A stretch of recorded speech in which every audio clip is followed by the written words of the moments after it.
pessoal, tudo bem com vocês? Eu sou Ana Carolina, ginecologista e obstetra, e hoje venho conversar com vocês sobre um assunto delicado, porém de extrema importância, a endometriose. Aqui no canal conversamos sobre assuntos sobre ginecologia e obstetrícia. Para mais assuntos como esse, já me segue, clica aqui no sininho também para ativar as notificações, assim como lá no Instagram.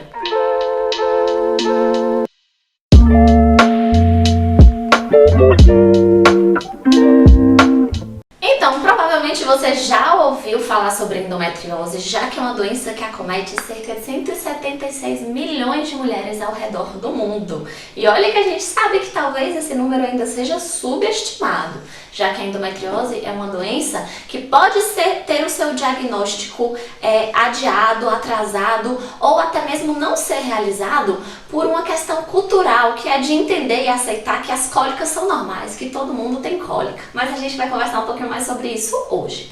Então, o que é a endometriose? Vamos entender melhor o que é essa doença tão falada, né? É uma condição ginecológica que ela consiste na presença do endométrio, que é a partezinha de dentro do útero, a parte que se descama quando a mulher menstrua. Também é a parte que serve como um ninho para que o embrião nide, para que o embrião se instale dentro do útero. E esse endométrio na endometriose significa endométrio fora do lugar normal, fora do lugar habitual.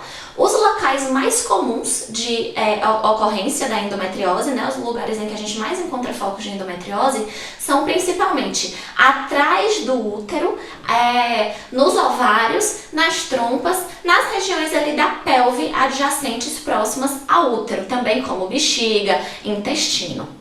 Então, tentando ilustrar um pouquinho melhor para vocês, o endométrio é essa partezinha daqui de dentro, onde nesse modelo a gente tem inclusive aqui o óvulo que pode se instalar aqui nesse útero. Então, quando o óvulo não é nidado, ele não ocorre a fecundação, a gestação, esse endométrio ele se descama, ele se solta de dentro do útero, gerando a menstruação.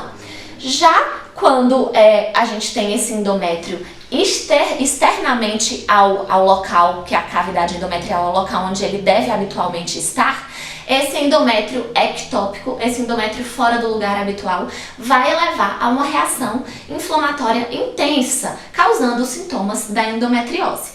Atualmente, a teoria mais aceita para justificar o motivo pelo qual ocorre a endometriose é a da menstruação retrógrada. Então, além da menstruação que se exterioriza aqui através da vagina, também há um fluxo retrógrado, né, da menstruação em que é expelida aqui através das trompas, caindo dentro da cavidade abdominal. Então, aqui é o interior do útero, aqui são as trompas e o local onde se encontra o ovário já é na cavidade, dentro da barriga, dentro do abdômen, na cavidade abdominal. Então, com essas células endometriais que são dispersas aqui na região da pelve, o que vai fazer com que uma mulher desenvolva a endometriose e outra não? Já que a gente acredita que a maioria das mulheres tem, em certo grau, essa menstruação retrógrada também ocorrendo, né?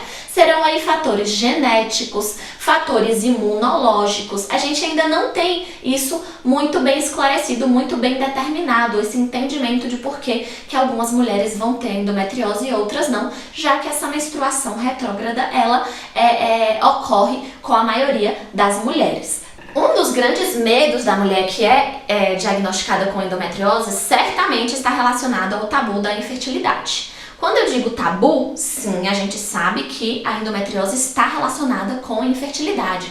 Porém, a gente pensa que isso é um diagnóstico que condena a mulher a ter uma dificuldade de engravidar. Só que a gente sabe que de 30% a 40% das mulheres que têm endometriose é que vão ter uma infertilidade associada. Então, não é 100%, não é o diagnóstico que vai necessariamente fazer com que você tenha dificuldade ou impossibilidade de gestar, tá? É muito importante saber isso. E de quais maneiras que a endometriose leva à infertilidade. Então tem alguns fatores que a gente identifica aí que são, em primeiro lugar, há os focos de endometriose levando a aderências, a fibroses. Então, como eu falei para vocês, na endometriose, o endométrio que está fora do lugar, ele sofre aqui processos inflamatórios, ele é agredido pelo próprio sistema imune da paciente, né? E ele pode formar aqui placas de aderência, né? Que podem, por exemplo, fechar a trompa, que é o canalzinho aqui que vai levar o óvulo para dentro do útero, né? E que também vai fazer com que o espermatozoide consiga encontrar o óvulo. Então, pode ocorrer um bloqueio, um fechamento, uma obstrução das trompas por conta da endometriose e dessas aderências. Pode ocorrer também a reação inflamatória da endometriose, faz com que a qualidade da ovulação, a qualidade desses óvulos também seja prejudicada.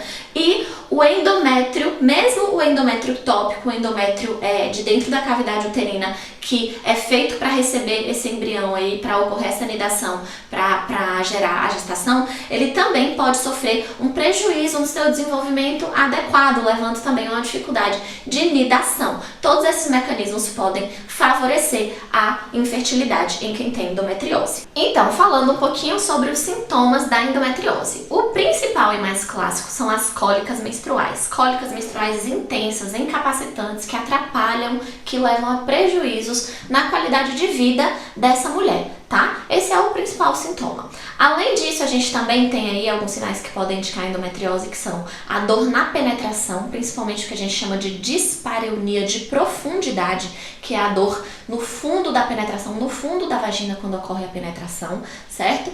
Além disso, a gente também tem também outros sintomas como sangramento urinário quando está menstruada, no período da menstruação, sangramento retal através das fezes no momento em que a mulher está menstruada também, disquesia, que é a dificuldade de ir no banheiro, dor para ir no banheiro, que também se acentua no período menstrual. Todos esses sintomas podem chamar a atenção para um quadro de endometriose. Lembrando também que tem um tipo específico de endometriose, que é a adenomiose, que pode também levar a aumento do fluxo menstrual, então sangramento intenso, poder levar também a sangramentos fora do período menstrual, além das cólicas já relatadas.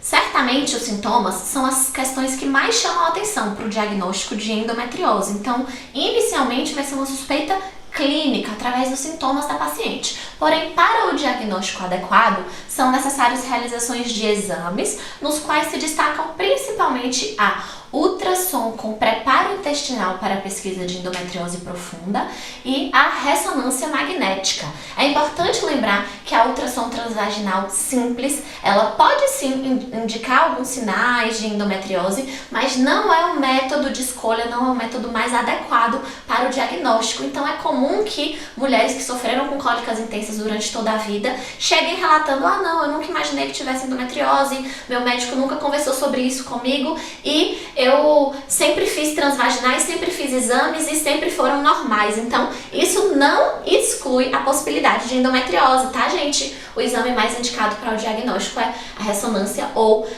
a ultrassom com preparo para a pesquisa de endometriose profunda. Então, sobre a adenomiose. A adenomiose, como eu disse a vocês, é um tipo específico de endometriose.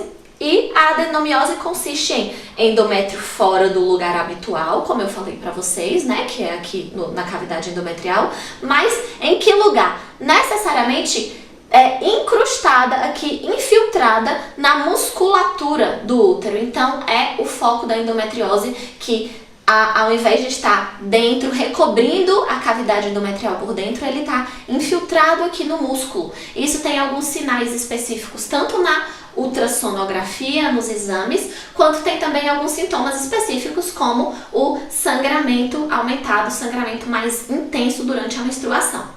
Então, o tratamento da doença é totalmente personalizado para as necessidades e para o desejo da mulher naquele momento de vida. Então, a gente tem aí pacientes que vão descobrir a endometriose cujo desejo seja engravidar. Para essas pacientes existem indicações mais precisas de intervenções cirúrgicas, então de abordar através de cirurgia essas lesões de endometriose. Já para mulheres que não desejam engravidar, o uso de métodos contraceptivos hormonais, principalmente principalmente que bloqueia o eixo. Então, principalmente os anticoncepcionais vão levar a um melhor controle da doença, a uma estabilização da doença, funcionando como tratamento e também levando a uma melhora importante dos sintomas. Mas a gente tem também, não pode deixar de sinalizar a importância que é para o tratamento de associação da dieta adequada, então de uma dieta com alimentos mais anti-inflamatórios, tá? E essa dieta deve ser orientada por um nutricionista experiente no acompanhamento de pacientes com endometriose.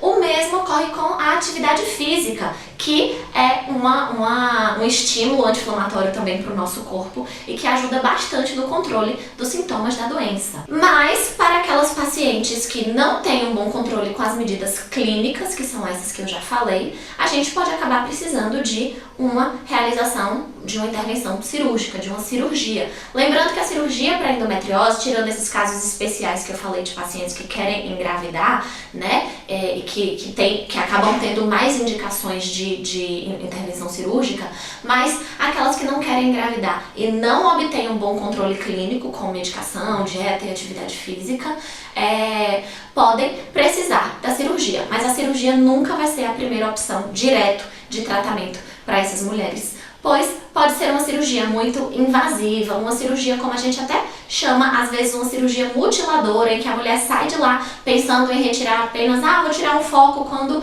vai lá olhar, a doença está muito mais espalhada do que o que era imaginado, sendo uma cirurgia muito maior, uma cirurgia que pode acabar ficando com sequelas posteriores, até com dores associadas à realização da cirurgia, e que, obviamente, esses resultados estão associados a necessidade da realização dessa cirurgia por um profissional especializado em endometriose.